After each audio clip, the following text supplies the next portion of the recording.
I'm curious how you were able to build up that tolerance and that skill that it seems like many of us lack of being able to acknowledge what that person's saying without necessarily responding to them right away in that moment and hold them in unconditional positive regard.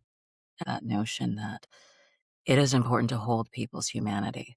And that does mean, again, doing away with ego and judgment, right? I consider myself a person who is humanistic, especially in thought. And so here is how I am able, to ground myself in that way of receiving people humanely. I draw from both sociological and legal principles to arrive there. And it's ultimately about resisting the temptation to moralize people's behavior because we love to operate in dichotomies and binaries, good versus bad versus wrong. And something that I always explain and teach to my students is that really there is no such thing as good or bad and wrong. These are arbitrary constructions that we've developed, you know, across society historically. And I get it. They're a way to guide us. They're a way to govern our behavior, to govern human nature.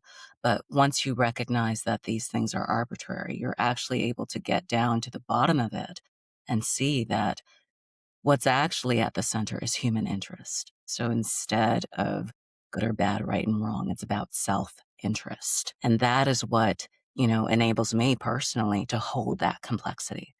You begin to see where people's motivations are deriving from. And once you see that, you gain an understanding that says, oh, okay, if I'm able to put myself in this person's world, in their shoes, I just might do the same thing. We'd like to think of ourselves as very moral and upstanding, and we know the clear difference between what is bad, what is good, and where the line is, and what you would and wouldn't do in that situation. But until you've been in that precise situation, that precise circumstance, there's no way of telling, right, what you would or would not do. You know, adversity reveals, right? Circumstances reveal people's true character, true nature. And if we are not in touch with the idea that it could surprise us at any moment, right, ourselves included, then this is where judgment begins to come in. This is where ego comes in. This is where we begin to cast people aside. And again, for men in particular, it is so important to put this aside because then we get too caught up in, oh, toxic masculinity or, oh, men are bad and we need to correct men. I don't think so at all. Actually, we need to really put ourselves in the shoes of men. And this is not, most people hearing this might think, oh, I'm sounding like an apologist. I am not, right? I actually do fundamentally believe, especially as of late, that what we call toxic masculinity is a misclassification, right? Because I think most people actually have not committed themselves to understanding masculinity. And when you look at masculinity itself, you see that it's a good thing and that every person actually embodies masculine characteristics, right? It's about responsibility, accountability, pursuit, grounding, structure. Those are good things. But what people are misclassifying as toxic masculinity, right, is underdeveloped patriarchy, right? And that distinction is incredibly important because when you look at patriarchal systems, the way it's historically been executed has come from this sense of scarcity and threat. And when people are operating from that domain, you begin to see dominance, aggression, right? Competition. And those in and of itself, it's not inherently bad, but it does have impact on people. And if you understand that patriarchy, right, is about leadership, then you also begin to see that patriarchy itself is not a bad thing.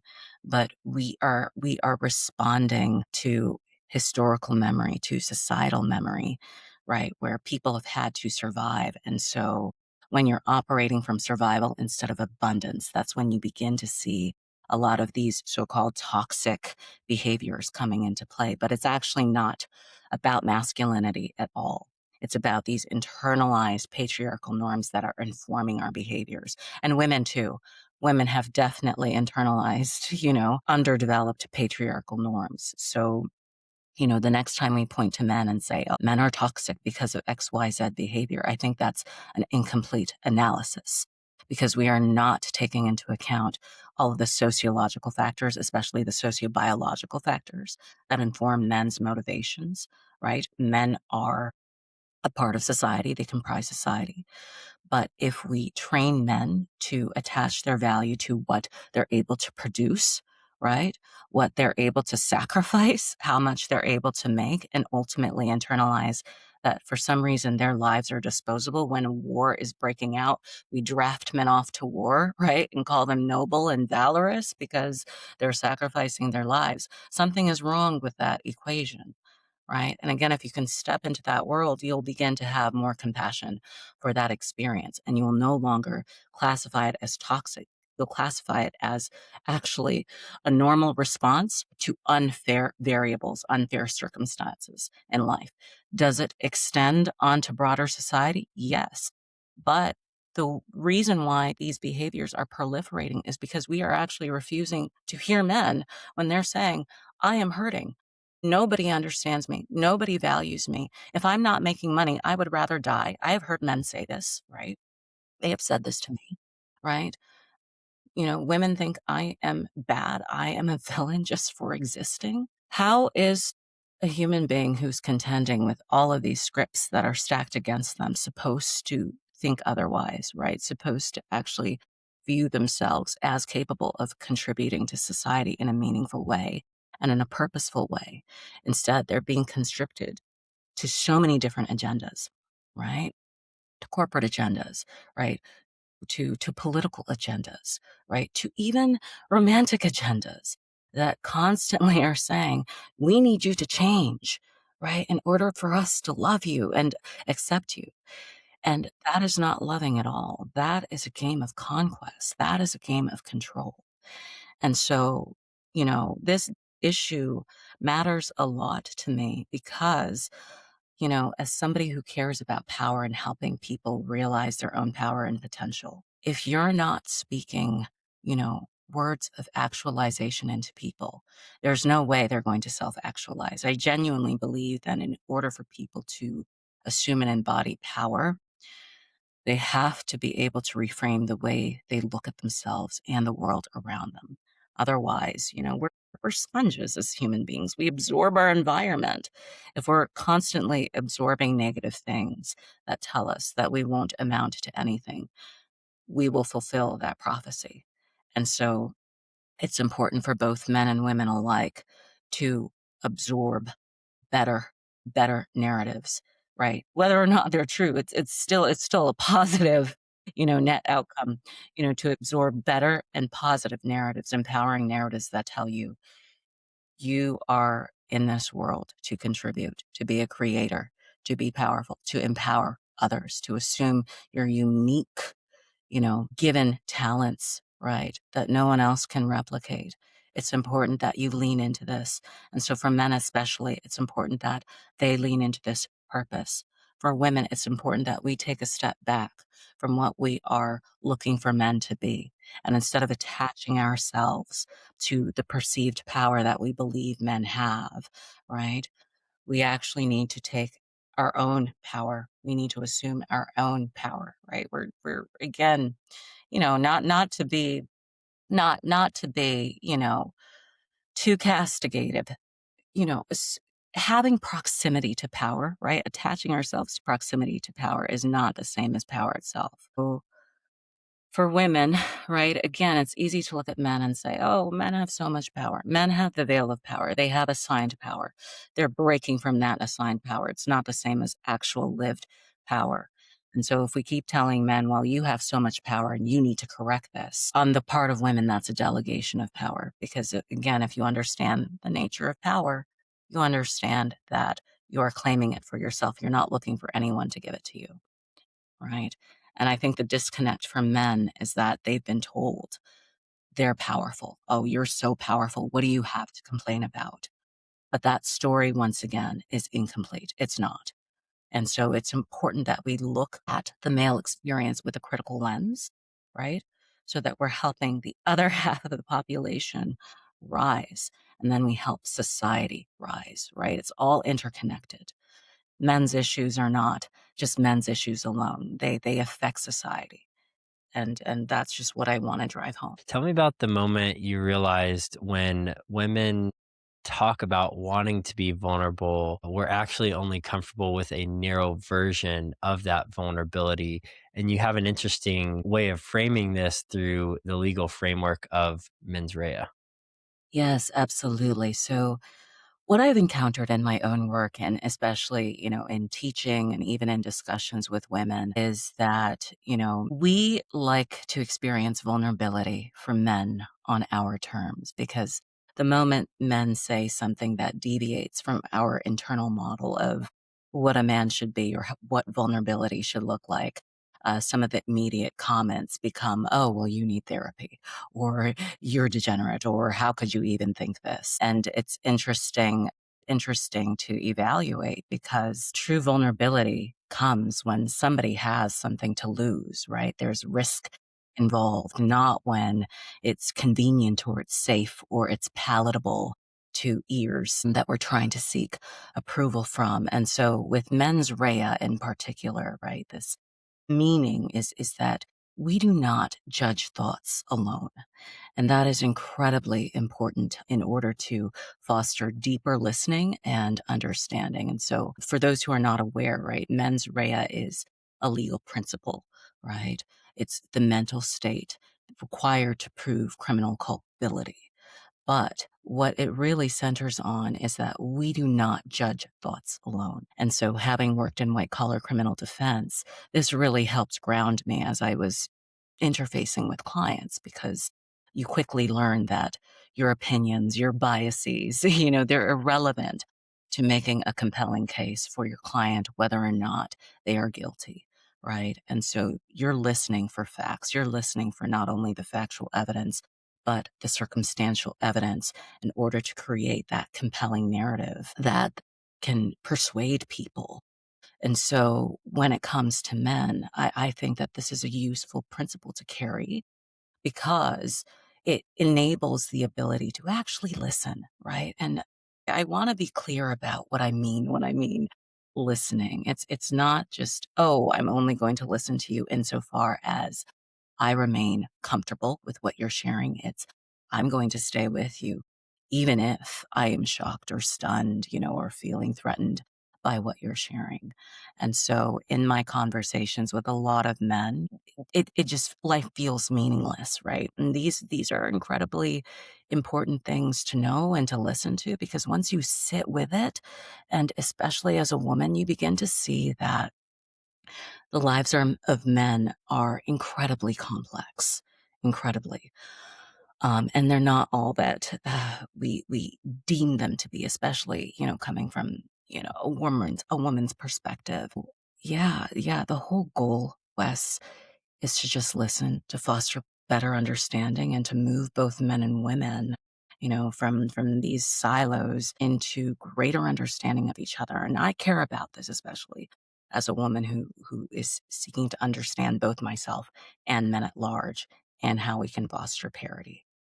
Yeah, something you said that struck me is I don't just listen to the point where I get shocked or unsettled, essentially. It's very similar to therapy in the sense of, you're hearing things that your ego, your judgmental critical mind wants to react to understandably. And I think holding a groundedness, it seems like, that goes beyond that to be able to stay connected with that person amidst having that human temptation and desire to jump to whatever response feels, more primal in that moment.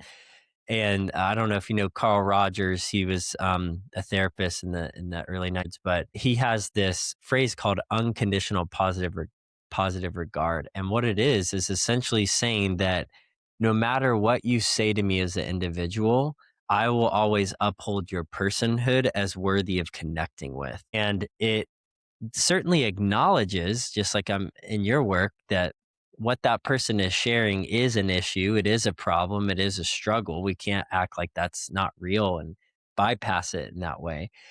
And yet, the sharing in and of itself is not a final determinant of how we see that person or interact with them. There's a primatologist, he's now passed, but his name's Franz de Waal. He has a really interesting study that he did on chimpanzees and essentially studying the what we would call the dominance hierarchy being correlated with patriarchy, meaning that the main way that men who are at the top lead is through dominance. So he studied these chimpanzees.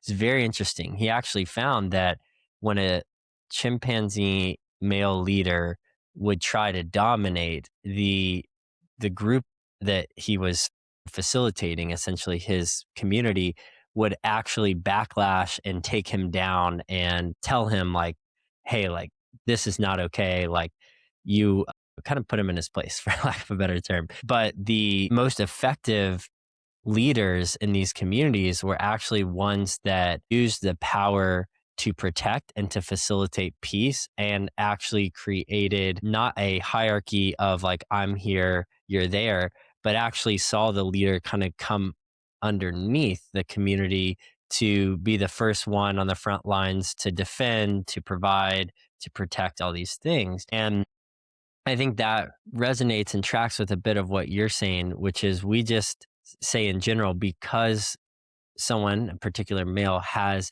power, we're going to assume that he's going to use it to dominate.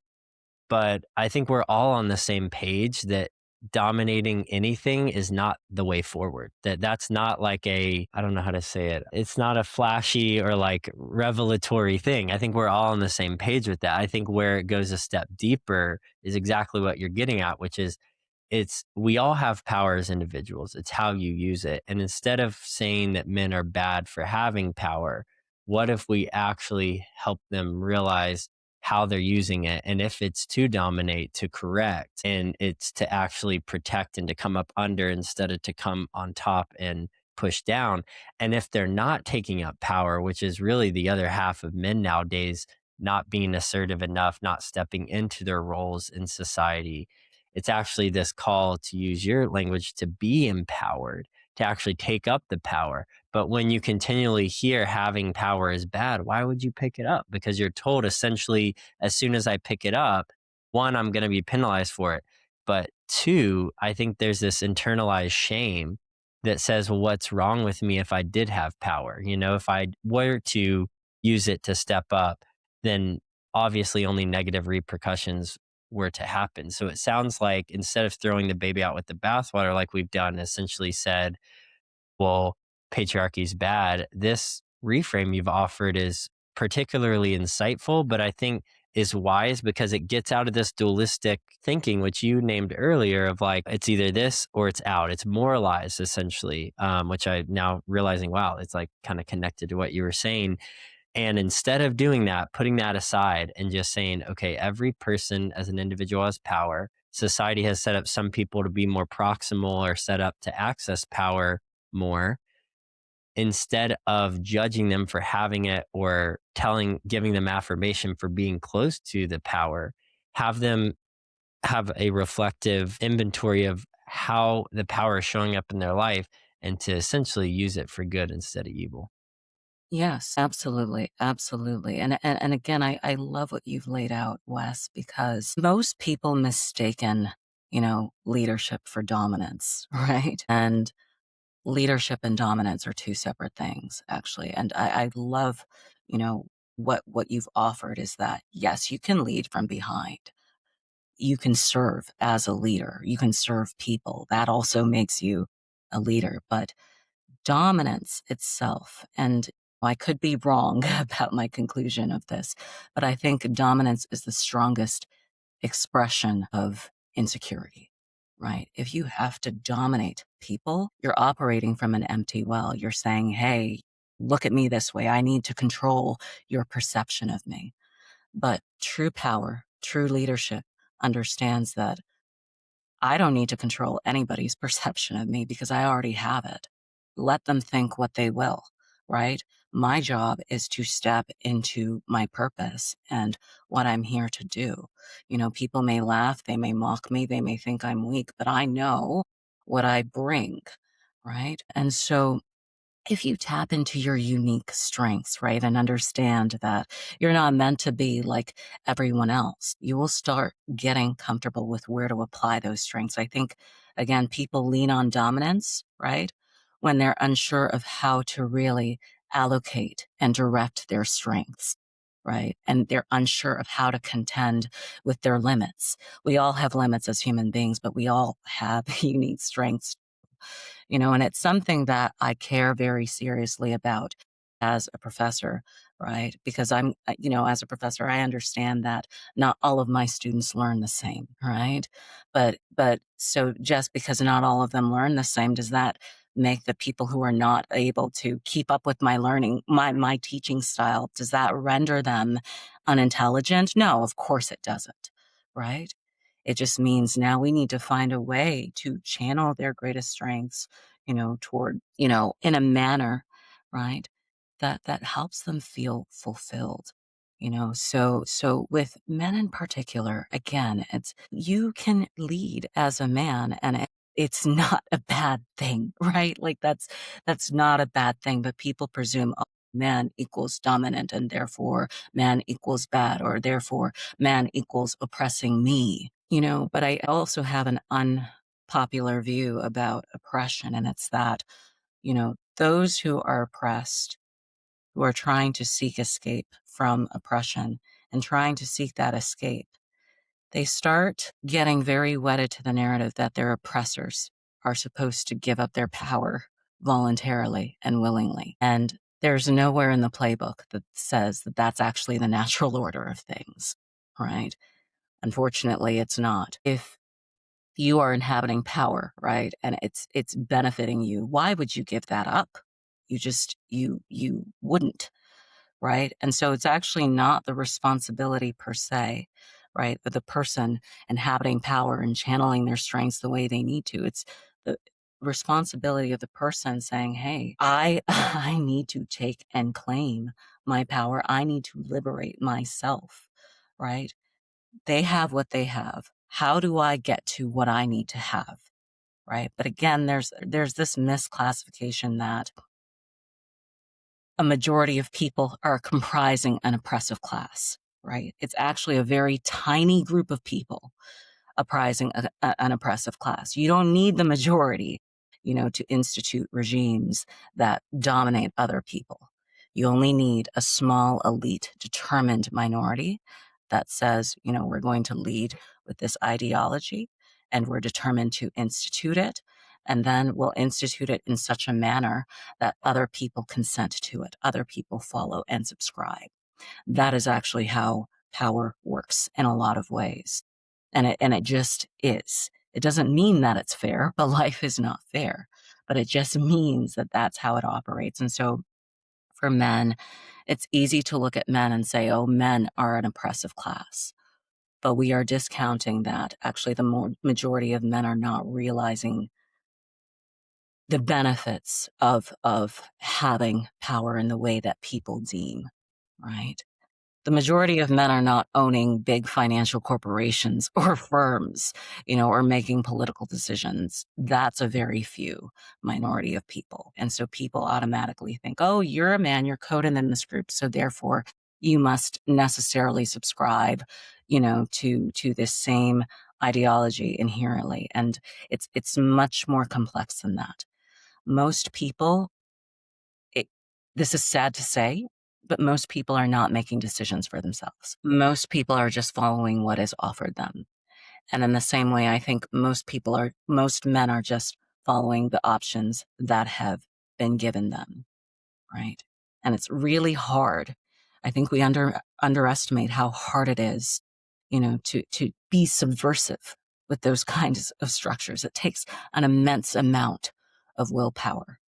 Right. And this is why I say, in a way, for men, it is important that men come to understand themselves and reconnect to purpose, right? So that they're not just being drafted into ideologies that they feel misaligned with. I think that's really what is going on. And then they're being misclassified as oppressive when really it's the collective of it is just a response to a structure that is impeding their ability to reconnect. And the same goes for women too. The same goes for women. And with respect to the patriarchy, right? Something that I always say is that the patriarchy makes victims of everyone. At least, again, this version of patriarchy that we are experiencing, it renders everyone a victim. The difference is that it makes women overt victims, whereas men become discreet victims, right? And so actually we have this cycle where we are encountering victims of victims, right? I don't think it's as simple as, oh, we just have, an oppressive class and then a victimized class. It's not the same thing. That's super interesting. I've never heard it said like that. Definitely that tracks. I think that's right. It reminds me, there's a good book called A Few Good Men. I don't know. It's a essentially documentation of how the average working class German person during World War II were these like kind, normal people, and essentially documents their journey of them within a few years becoming Nazi soldiers that were doing horrible things. And it goes back to what you were saying earlier, is we all want to assume we're amazing, really generous and kind, compassionate people who would not be subject to evil. But as you said, until we have that adversity faced ourselves, we really can't say that in good conscience.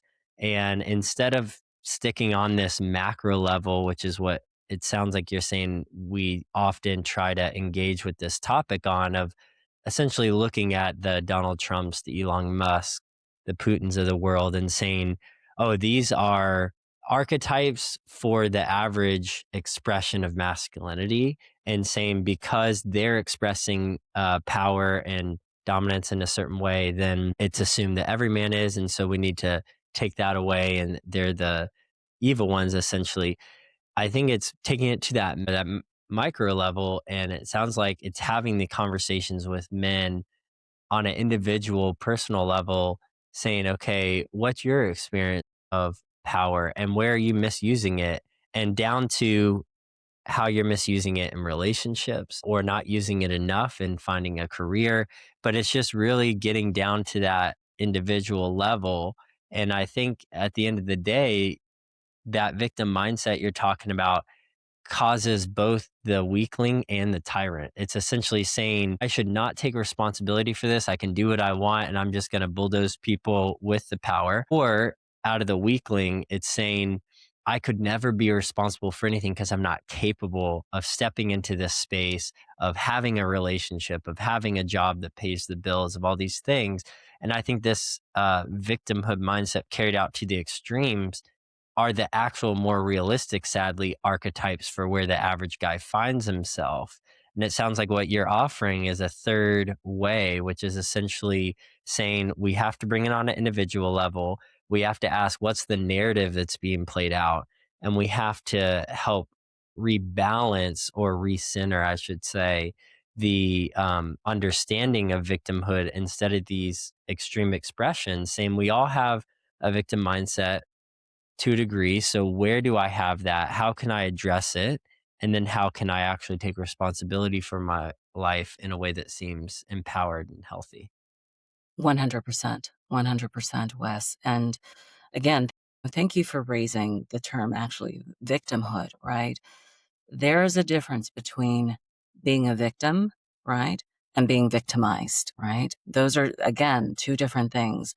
Being victimized means, yes, you're not responsible for another person's actions, right? The actions of a perpetrator who has harmed you, right? That responsibility belongs to the perpetrator. Being a victim, right? Now that becomes an identity. And that starts veering into a slippery slope, because once you get comfortable with being a victim, you start to lose cognition over your own responsibility, your own accountability, right? You begin to believe that you are not accountable over your own actions or moving forward, your own agency over your own life. Right. And it's easy to get stuck there. But it is so important for people who have been victimized to remember you still have agency. What has happened to you is terrible. Like, that's unequivocal, that there's no dispute there. Now the question is, What do you learn from that experience? What can you take from that experience? How does it inform your actions moving forward? Right. And so I think a lot of men, as with a lot of women, right now are in victim mode, right? Because they're looking and going, wait, a lot of things were promised to me that I'm not realizing. This doesn't make any sense. I was promised a set of goods, about what manhood was supposed to look like, and it's being snatched away from me. And that disorientation is very real, right? I'm not going to discount that is confusing. It would be confusing for anyone, but then now a lot of men think, okay, well, I deserve to have a relationship. I deserve to have sexual access. I deserve, a high paying job. And I get it. As a millennial, like I get that mentality. I feel that, right? Again, especially if your forefathers and their forefathers have pass down this template for what manhood looks like. But now you're starting to see, the dismantling of some of these guardrails that kept, certain versions of manhood in place. Again, it's going to be disorienting for anyone. So I think a lot of men take this upon themselves. They internalize it and say, wait, this is not fair. How am I supposed to reorient? And they're not being given scripts, right, that show them the way. Actually, they have the choice between this toxic masculine script, or, you know, this overcorrective script that says masculinity looks like being empathetic and emotionally intelligent and vulnerable and communicative. Again, not inherently bad things, but I don't think it's realistic, right, to offer men that script, especially if you've been conditioned, right, societally, sociologically, to be a certain way, right? That's just not happening. I'm sorry. That's not going to happen right away. And so the move is to once again, restore for men their own mode of self-governance, right? Instead of looking to other people to govern you, you should find ways to self-govern, right? Okay, so if these, safeguards are not in place for me, if these structures all crumble today, who am I as a man in a world that is unrecognizable, right? What do I then do? Am I going to sit and lament that I don't have all of these things? Or am I going to assume my own agency and rise up and say, you know what, I'm going to build something for myself. I'm going to create something for myself. I'm going to train myself. I'm going to expose myself to different kinds of knowledge, right? That I can convert into, into, into lasting contribution that helps not only me, but the rest of society. But what we're seeing is a dependence now, again, on proximity to power. It's like, okay, I'm going to go and get that corporate six-figure job, just to feel powerful. I'm going to get into a relationship just to feel powerful. I'm going to maybe dominate women just to feel powerful. But feeling powerful is not the same as being powerful. And something that Scott Galloway says that I love that he says, for men, right? Are you the person, right, that you would be attracted to essentially, right? And so how do you become the person that you yourself are attracted to? And that's the key. If you yourself are attracted to who you are, guess what? You're never going to be without, because then your life is going to begin opening up and you're going to start aligning, right? And inviting all of the things that are aligned with your purpose, right? The women will come, the opportunities will come, and so that's the key. Instead of again resigning to, okay, this is not available to me, I just give up. It's about, this is not available to me, what do I create? Yeah, it's well said. It reminds me, the work I do with trauma is that, I say to people who have been traumatized that the worst repercussions of trauma is it robs you the ability of the autonomy to make a decision, and that you have this sense of sovereignty as an individual because something you did not predict essentially enraptured you and took over the decision making by having a usually long lasting negative impact on you. And in that moment and feeling overwhelmed, the trauma essentially freezes in your body and then creates this snapshot narrative that at this point, you are powerless. You have no control over this. And now this negative effect will inform the primary way you see life. And the healing of that is naming that it was absolutely as worse as you experienced it. There's, like you said earlier, we have to dignify the negative repercussions of what victims experience as individuals, as bad as it is. I think things like the Me Too movement finally started to provide us a sense of gravitas to it. But I think you said this earlier, instead of stopping there and just acknowledging how difficult it is, but then empowering people to move through it, we actually gave what happened to people, whether the trauma or the perpetration, in and of itself as the main lens in which we see life. And so then we kind of stop there. And instead of saying, well, how can we acknowledge it, but then move through it because we all deserve the freedom of living beyond it, we get Mhm. caught up. And then all these societal conversations are essentially men who fall into this trap of feeling like, okay, this is the normal experience of this trauma, whether it's the victim or the perpetrator. Like, this is something that is just normalized and it's something that they've internalized as normal, and they don't see that they can move beyond it. Or people who have been negatively affected by it on the victim side give it too much power and say, well, this is all it can be. And this guy, whatever the perpetration is essentially a life sentence on that person instead of seeing it for what it is. And it seems like what you're getting at is to absolutely acknowledge it, but then find the empowered ability to move beyond it. And I find this is very politicized too. My guys that I have interviewed or at least know who are left leaning feel shameful about taking up power and feel shameful about stepping into things and scared, honestly. And have, I think, internalized it as like, well, this is negative, but I don't know what to do with it essentially. And then the people on the right have, as we know, have overused it and have over relied on it in a way where we need to free them up to say, you don't have to do this. You don't have to be self reliant. You can let your guard down. You can trust other people. And this narrative is obviously broken on both sides. And again, we need to find a middle way to essentially own our lives and move forward by acknowledging that the things that we have done wrong are as bad as they are, and they don't have to define it as who we are. No, no, absolutely not. They definitely do not have to define you.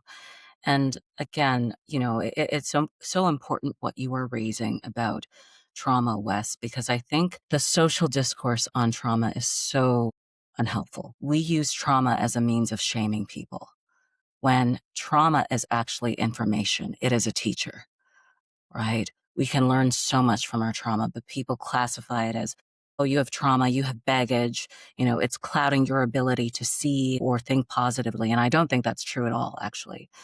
Trauma only solidifies the human instincts that you've already been given, right? It trains your human instincts to detect danger, to detect threat, and to be a little more strategic about how you navigate things. I don't think it's wrong to have trauma at all. The experience, right, of having trauma is unfortunate, but people need to reframe and actually see that trauma as an asset, not a liability.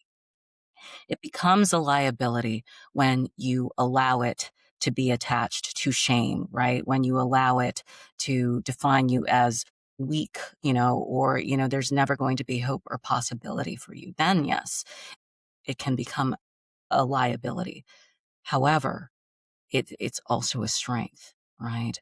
I really do believe that it's information. It's just more information for you on human behavior and how to navigate accordingly, And so, yes, on the one hand, it's like, sure, you have people who are afraid to assume power because, again, they don't understand power. They think that it's inherently bad, but because they're thinking from the mindset, the teleology of dominance, right? And okay, so if you've only seen examples of dominance that negatively affect other people, then you're going to assume that power is bad, right? But again, if you understand the composition of power, you understand that it's neither good nor bad. It just is. It just is. So for men who are afraid to take on power, maybe a reframe is actually, if I'm taking on power, I'm taking on responsibility. I'm taking on the responsibility that comes with it. And that's even harder to do. Again, this goes back to what I was saying just earlier about people wanting to feel powerful. People stop at wanting to feel powerful, right? That's why they run away from their trauma, and that's why they feel ashamed of their trauma. But really, the more experiences in life that you can have, right? The more exposure that you can have to the ongoings of this world, actually, the more it trains you on who you are in the context of it and where you need to direct your energies, right? Are all energetic beings having a human experience, right? Energy is neither created nor destroyed. And so, one way or another, you're going to have to assume that energy, right? And convert it into something that can be expansive. And power can be expansive. Power can empower, it can also destroy. It's just a choice. But it ultimately, fundamentally centers on responsibility. And so, I don't know how else to say that. Men shouldn't be afraid of that. I get why they're afraid. I mean, I have courses where, whenever we broach the topic of gender relations or power or gender violence, men freeze up. They refuse to speak. It's like pulling teeth. And I see why they would. But if we can, sort of tilt this discourse a little bit about what's at stake, and it's not just about men good, or sorry, men bad, women good, women victims, men, perpetrators, we're going to start arriving at more nuance, and that gets us closer to more truth, and especially our own truths. And so really the question for men is asking, what kind of man do you want to be? Really? Like if no one was screaming in your ear, if Andrew Tate wasn't screaming in your ear, right? The people espousing, espousing, this discourse of toxic masculinity, if they weren't, screaming in your ear, what kind of man would you be?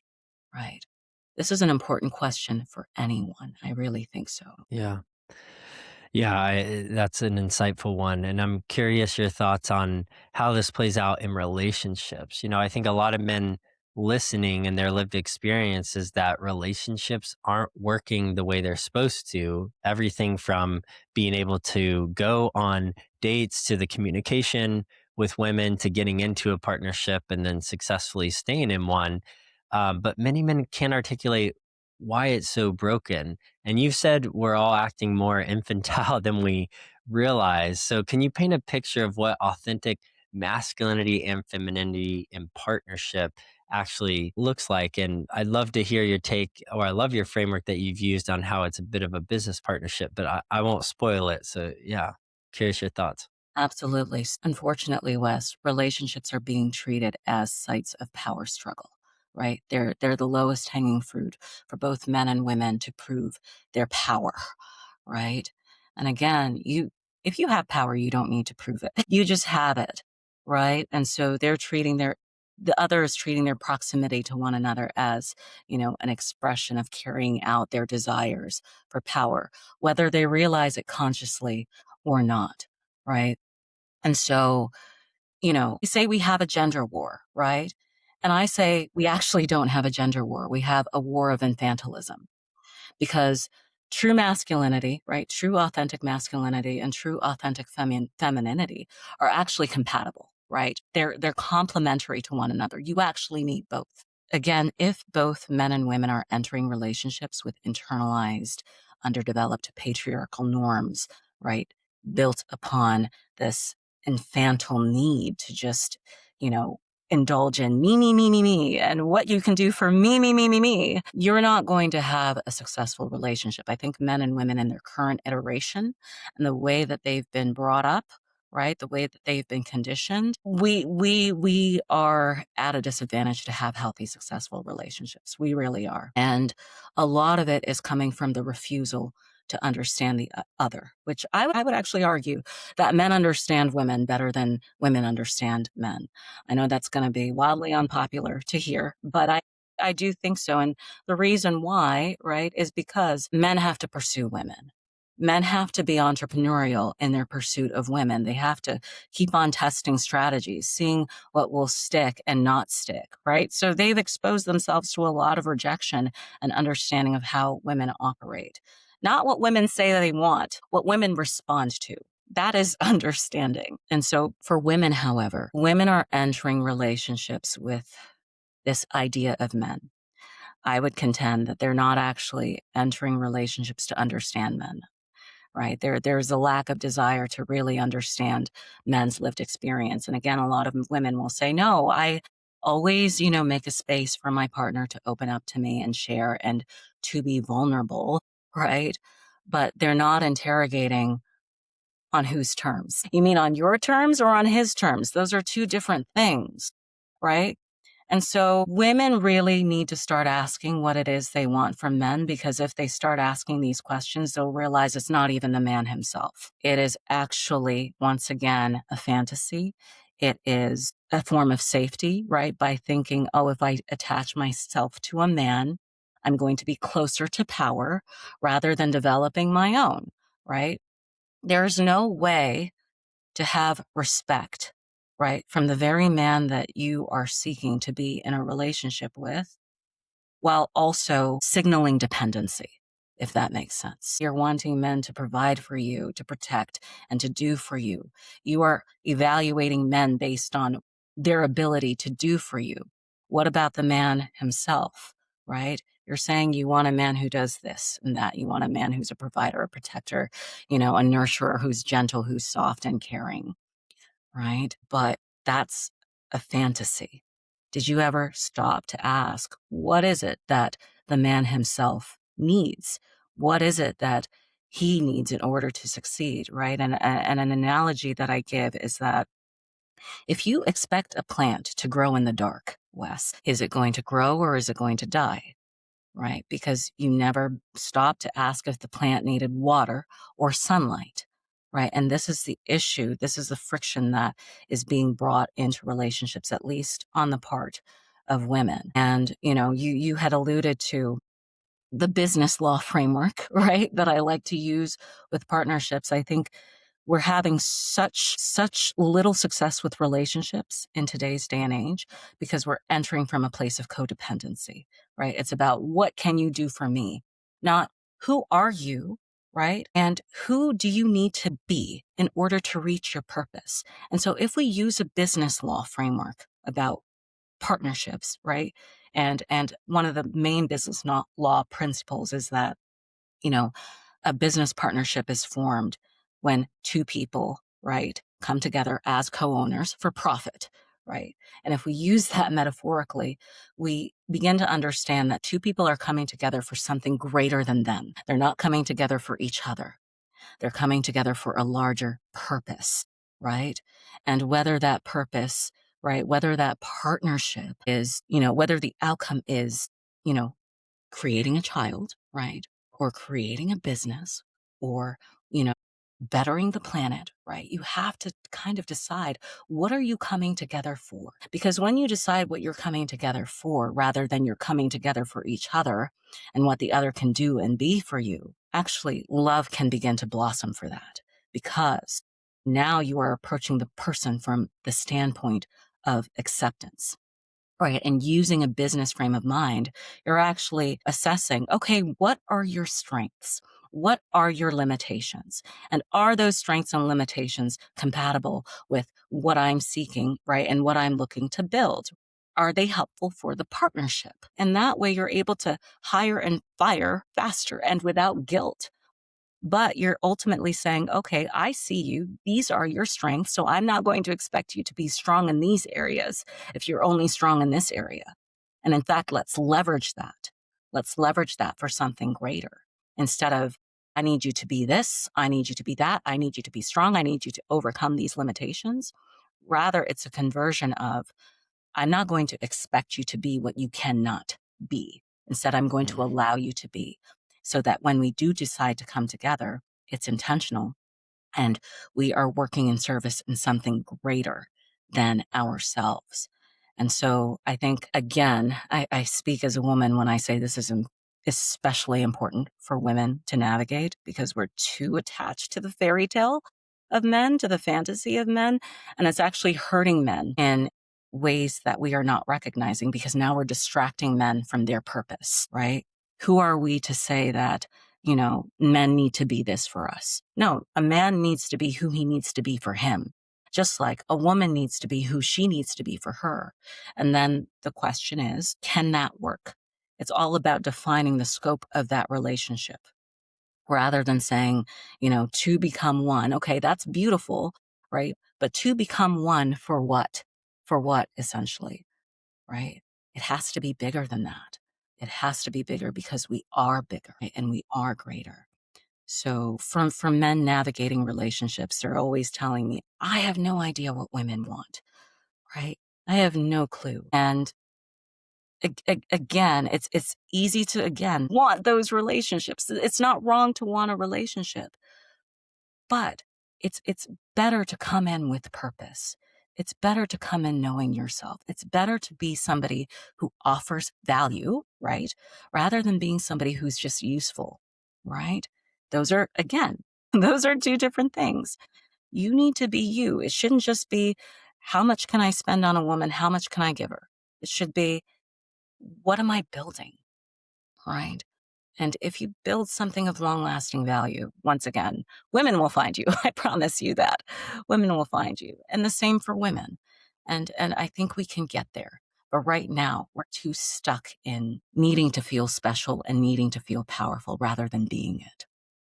Yeah, that last line really struck. I think it sums it up well if we look at the declining birth rates and marriage rates and increase in divorce rates. I think there's this hedonism and this hyperfixation on the individuation of, like you said earlier, me, what's the relationship doing for me?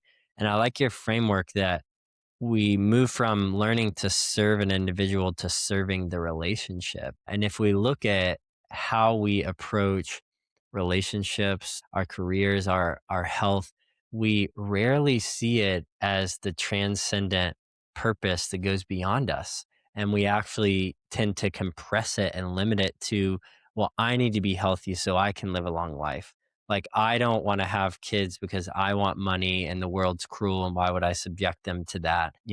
Same with partnership. Why would I get into a relationship? Then I have to share my things. And if it doesn't work out, then I have to suffer the repercussions. And all of it is just, yeah, this hyper, honestly narcissistic tendency just to make things about us when we realize that when we are at our best, we are not solely for ourselves. We are expanding outside of that. And then the other thing that comes to mind, I'm curious if you can speak to, is this notion that men are simple. And I like what you said earlier that, men understand women better usually because you have to pursue them. You have to realize, like you said, what strategies work. Essentially, you are using women as a case study of something that you need to understand how it how they operate and what it would take to succeed in partnering with that case or that person.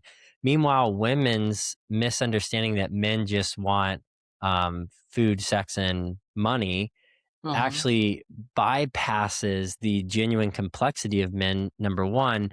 But two, it's this fairy tale that women will get into of either, okay, men are simple and my job is to save them because they're simple and they're broken and they're a little project and poor them, they just need me.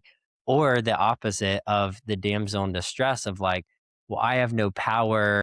I just need a man to provide, to do all these things so I can kind of just be the girly girl that I want to be. And I think each of these extremes are not helpful. And I'm curious, first of all, if you find that these narratives are the main ones that are playing out for women, and how can we move beyond them for any guy listening to understand, what it would take to get into a successful relationship. Absolutely, absolutely. And I absolutely want to debunk this notion that men are simple. Men are not simple, but we're experiencing men as muted because we do not give them the space to actually express their full range, right? And that is an issue. And I think women, right? There are just way too many narratives and poor dating advice as to how to treat men and how to, attract men, when if you recognize that your power has nothing to do with attracting men, right? It doesn't make sense to say things like kill all men or men are trash, or men are this or and men are that. But you still want a man, and then in the same breath, you're speaking about girl bossing and women's empowerment. This is a very like incoherent kind of espousement of power, that those two things cannot coexist, right? You cannot say men are trash and then still want men. You cannot say that, men are oppressing me and then now you still want to access male power. You have to make a choice. You have to make a choice. And so for men who are wanting to experience a healthy, successful relationship, boy, Wes, I don't mean to sound pessimistic, but where we are at now currently in society, the odds are very low, because it is going to take an immense amount of self-actualization on the part of both parties to realize that healthy relationship. So I mean, if, men are looking to enter into a relationship with women, there's the path of least resistance, right? Which is unethical. It's easy to offer that path. Then there's the harder path that says go better yourself. You are much better off investing in yourself. And once you invest in yourself, once again, you will find those women will find you. You will not need to find them. But here's the thing. Here's the thing. Once you stop giving into impulses, right? Once you stop giving into certain distractions that keep you away from self-actualizing, when women approach you, you're now going to be in a position to choose. And I think that's the thing most men miss. They're wanting a band-aid, a quick fix for accessing women, accessing relationships. When it's like, yeah, to be honest, those things are easy to do. I won't say how to do it because I might get in a lot of trouble, but it's easy to do that. But if you want the long-lasting form of power and success, it's really about working on yourself. It's really about working on yourself, and women too. This message is especially for women, and it's important for women because as long as men remain in our lives, as long as we're inviting men into our lives, as long as we're working alongside men, as long as they remain a subject for us, we have them in our families, we're giving birth to them. We have to actually understand men and where they're coming from and what they need. We really do, right? I will say addressing what is going on with men is addressing what is going on with women for these very reasons. And so the relationships that women are looking for in men, to be honest, are unreasonable, right? They're not grounded, right? We think that we're approaching men from the standpoint of love, but I would actually say that we're crippling men. And that's what we're doing is not loving. What we're doing is not loving. Staying with someone and hoping that they become what you want them to be, you're actually detracting them from their purpose, right? That is not loving. That is actually conquest. It's actually a subtle form of manipulation, but we've been taught that being in service to men, right? Loving them through struggle, that is love. That is actually not love, right? Love is actually about radical acceptance, accepting things as they are in their nature, right? So that you get to determine, do I want this person in my life or do I not want this person in my life? Sometimes love actually means loving a person enough to not have them in your life, loving a person enough to let them go and to grow into who they need to be, because maybe you're not it. You're not the person who needs to help them grow. And that's something uncomfortable that people might not want to contend with. I would just say for men, really, really understand that your value is not just about what you can produce for people. It's not. It really has to be about what you can lean into in terms of your own self-fulfillment, how you build, how you create, how you become the man that you yourself would respect and be attracted to, right? You're in this world for a reason. And that needs to be realized. I'm just thinking about what you're saying has been true for me and my past relationships that didn't work out, whether it was that person breaking it off or me. I think the insight there is that we need to get out of this myth that anything goes without negative repercussions. And by hanging on to a relationship, acting like there's not an active negative impact, um, keeps the person causing the issues in a disillusionment that it's appropriate. And if I think about those relationships that didn't work out, as painful as it was a humble, reflective moment to say, okay, if I'm the cause, or if my issues were the cause of this not working out, then it shouldn't work out. Like, it makes sense. And then it gives me the opportunity as an individual to revisit my world and say, where did I go wrong? How could I do better? And then I remember going through that time, especially in one relationship, where really painful to hear it, because then I said, well, why was that the case? Why didn't I let her be herself? What in me is insecure that's causing that? And then through a series of different deep reflective seasons, I would say, it allowed me to, in good conscience, say, okay, the next person I want to date, I want that to be the opposite to be true. I want to be ready, like you're saying, to step into who I am, but to ready myself for the relationship. But I think many men, understandably, the cost you pay during that time is loneliness. And that's something I'd like to hear your take on, because it feels like a catch. Because, Right. like you said, the easy way out is you get into the relationship, you kind of avoid feeling lonely.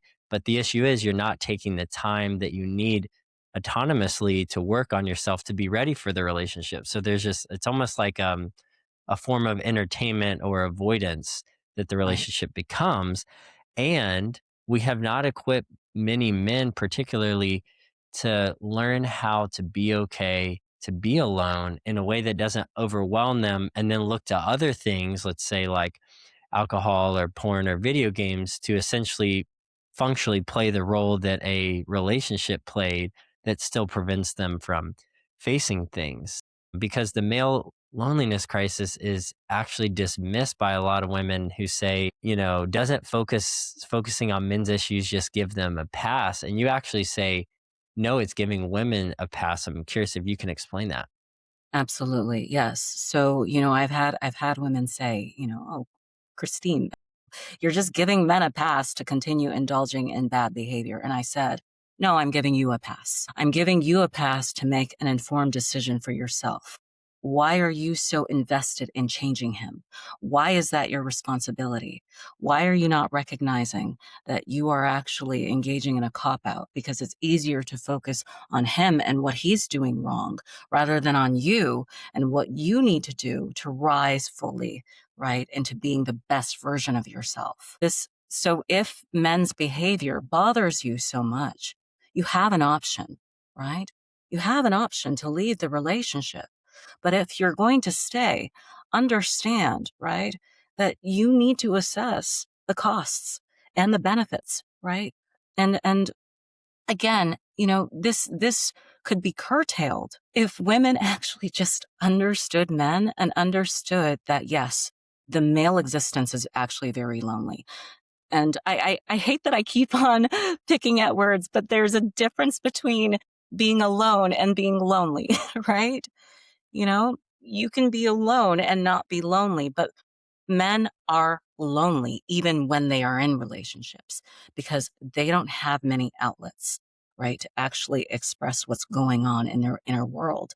And yes, their partners oftentimes don't want to hear it. That is the truth, right? The partners are only willing to hear it if, once again, it aligns with the model that they have of that man. That is lonely. That is lonely. So the male loneliness crisis is an issue. And no, it's not about giving men a pass. It's not about, enabling bad behavior. It's about understanding an issue that, whether we like it or not, affects us all. And it's not men's issue alone, right? If we are humanistic beings, right? If we're engaging in a humanistic practice, we understand that we have to attend to everything in our environment. right? The humans are a little bit destructive. We kind of destroy the planet a little bit and we're destroying each other. But we grow an appreciation for the things and the people in our lives, right? And so, being able to sit with men when they say, "Hey, I feel lonely. I'm breaking. I don't know what to do. I don't know what people expect of me. I don't know what women want." It is absolutely not helpful to say, "Well, what do you have to complain about? You have a lot of power. Like, get over it. Quit your porn addiction. Quit substance abuse, right? Like, stop wanting sex." That is unrealistic. I'm sorry, it is. Because again, you're choosing to have this experience with men. There's no way you can claim to like someone and love someone if you're not even willing to hear what's going on in their day to day. And to be fair, men have an incredibly stressful experience. I've never been a man, but I can have enough empathy, right, to kind of see, wow, if I'm a man walking through the world and I always have to detect threat and danger, right, and people think I'm automatically villainous if, I am being assigned to somebody else's agenda, right? That death is 2 seconds away in a lot of cases, right? That my life is built on sacrifice rather than being, and nobody wants to listen to me because everyone thinks I'm powerful. That is a very insidious form of being caught between a rock and a hard place because the world perceives you as powerful, yet that there's so much going on that you can't even say because it will get attacked and your partner will see you differently. And so I can't express enough that continuing to say that men are toxic, men are bad. And I say this, believe me, Wes, I say this as a woman who used to have this stance, right? I'm not trying to be above it. I'm just saying that I had an experience where it's like, wait a second. The moment I stopped wanting anything from men, right? And started pouring into myself, I actually began to see men in a more human light. It was a very interesting experience. But when I was worrying about, having relationships with men, ultimately treating men like relationship objects rather than human beings, right? When I was expecting that a man needs to buy me this or get me this or spend this amount of time with me, I couldn't see the man for who he was. But upon being able to take a step back, I realized, wow, I helped perpetuate a lot of these narratives that are not only breaking me, but breaking men too, right? But because I was operating on the wrong information about what a woman should be, what a woman should do, what a woman should have, a woman needs to be attached to a man. But it's not about that at all. And so, right, this male loneliness crisis is only going to continue to get worse if we do not take it seriously, right? We can look at men walking through New York City and punching women as, "Oh, wow, that man is toxic. That's terrible." And yeah, it is, that's alarming. And we can stay with that and say something's going on there, right? The issue is deeper than just saying men are engaging in harmful behaviors, right? Not only toward other people, but themselves. Something is wrong in the buttermilk. We need to actually like see what's going on. But I will always say this, the issue is not men alone. The environment is toxic. The environment is creating this concoction, this confluence of issues colliding with each other. And my role, my responsibility as a woman, right? At least the way I can help is to start by listening and to start by learning about men and their world, right? So as not to perpetuate the same things that are causing men to crumble, you know. And trust me, I've had very interesting experiences with men, Wes, and this is my Minnesotan way of saying dad, right? But something that I would offer is that once I started to understand men, overnight, my experience is reset retroactively. I could actually look at every single one of the men in my life and no longer feel angry or upset. I actually began to see I deeply misunderstood. And there were things that I was not supposed to do, that I had agency over, that I could have stepped away from. And I wasn't actually stepping into my full power. And that's what I can offer women too. But men in this life, they need to be able to be who they are. Mm. And I can't express enough. We really are not sitting with the amount of pain that men are living with. It's it's miserable. Yeah. Well, first of all, I resonate with, on a lighter note, using the word interesting for bad. I'm from the South. It's the same thing. Every time my mom says, "Oh, interesting," I'm like, "Okay, you don't like that." Yeah. So it's funny that we share that cultural framework there. But I just a beautiful reflection. I'm receiving the love from that statement and just the true power in it. And the final thoughts on my end that come to mind are, I think it comes down to two things: truth and insight. Truth is the point of reference of the deepest reality that reveals what is most authentic in life, and that we need that. And then the insight is the realization or the revelation that we get from whatever is true. And I think the truth is something that every man needs to sit with and say, what kind of man do I want to be? What would it look like if I was my best self? AKA, I was most functional and effective and authentic in the world. What would that person look like? And start to aim to live out of that truth day in and day out. And then when you find yourself in situations where you fall short, taking accountability and returning to the truth, but realizing there's also a truth that you have innate worth, that your life matters, everything that you're getting at. The second insight, it's something that a exercise I like to do is, if we look at the data on men in society, the negative statistics, let's say, right? So it's incarceration rates, people experience homelessness, substance abuse, depression and anxiety, suicide rates, employment rates, and academic performance and participation.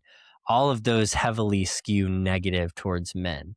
Now, if we were to not tie a gender to it and just put the stats out, and we were to say, hey, the average person who, let's say, ascribes to these stats, would you say that the outcomes in their day to day are positive or negative? That they look forward to waking up each day, they feel confident, that this kind of living feels functional and something that they want? Everyone would be like, no, absolutely not, right?